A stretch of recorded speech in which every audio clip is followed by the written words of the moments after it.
Ang gaganda guys ng bahay. Kaso ang mga presyohan is 550,000 din. Medyo pricey siya. Pero ayan, ang gaganda. First time namin dito ni Austin. Go past the stop sign. Then at the next one, turn left. Sensya na kayo kay Maring Google Maps or Apple Maps. Tapos mga 3-car garage siya. They're probably gonna put down more here. Yeah. I like it. It's nice.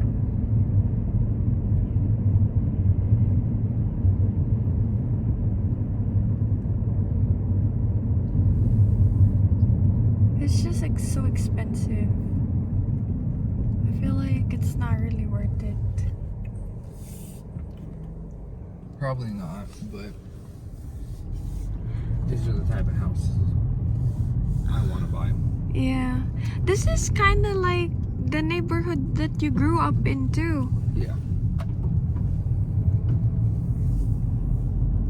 Yeah, itong neighborhood na to reminds me of yung bahay nung friend ko sa Stockton, California.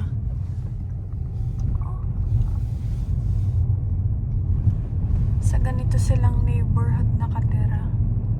Mukhang payapa, tahimik.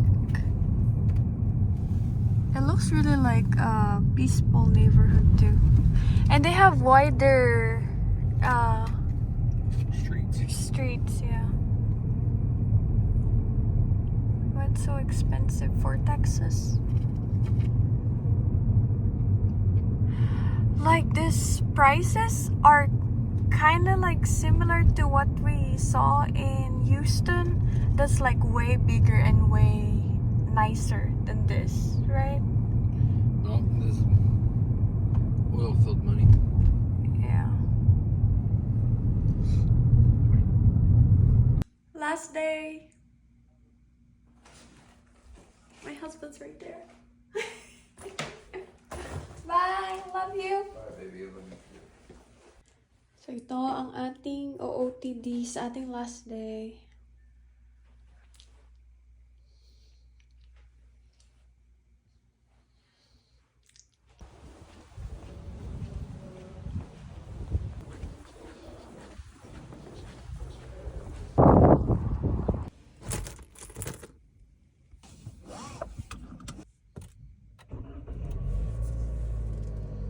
Last day of work.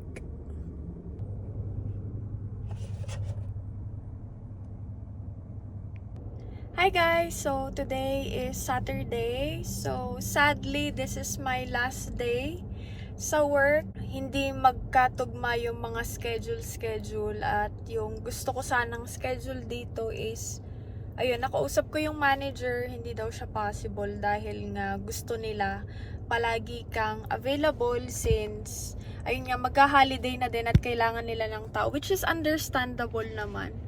So yeah, so 3 weeks in and now we have to quit dahil meron tayong ibang priorities at i-share ko sa inyo sa mga susunod na vlog kung ano bang nangyayari, bakit ako kailangang mag-quit dito sa trabaho. Try ko ding mag-film sa loob if ever man na kaya kong nakakahiya kasi sa mga ka-work ko din. Pero try ko kahit yung mga patago lang kung ano bang ginagawa ko dito sa work nga. At saka alam niyo na din siguro kung saan ako nagwo-work. Ang clue is kailangan naka-red kami pag nagwo-work. Wait lang ako dito ng 5 minutes bago ako pumasok sa loob.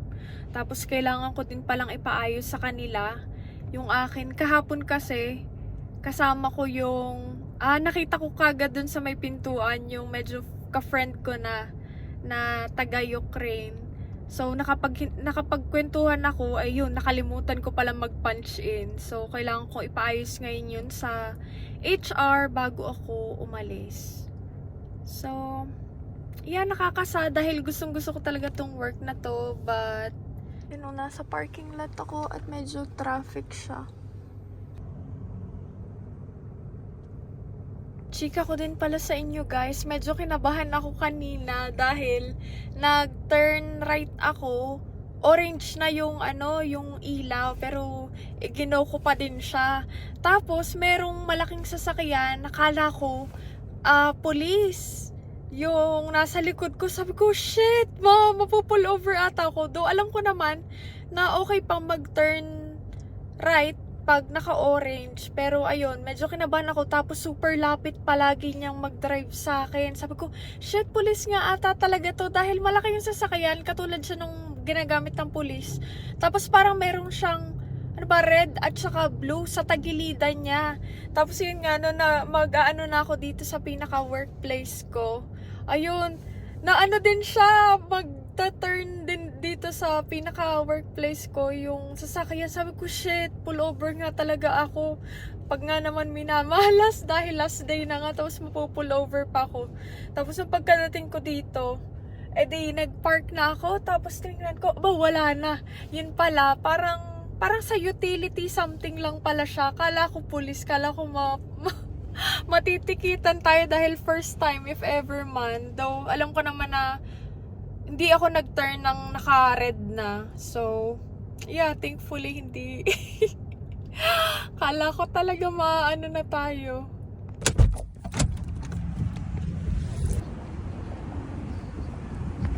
And You my daddy, practice? he was teaching me, but he was teaching me summertime too. And last night. Yeah. On to when you get on.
You didn't finish, it's okay.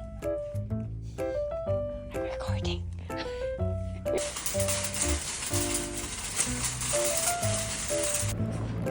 Last night.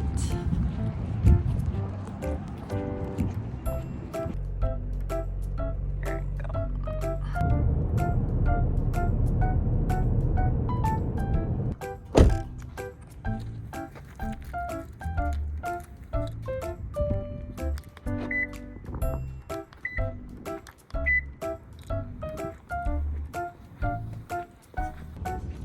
Officially unemployed again.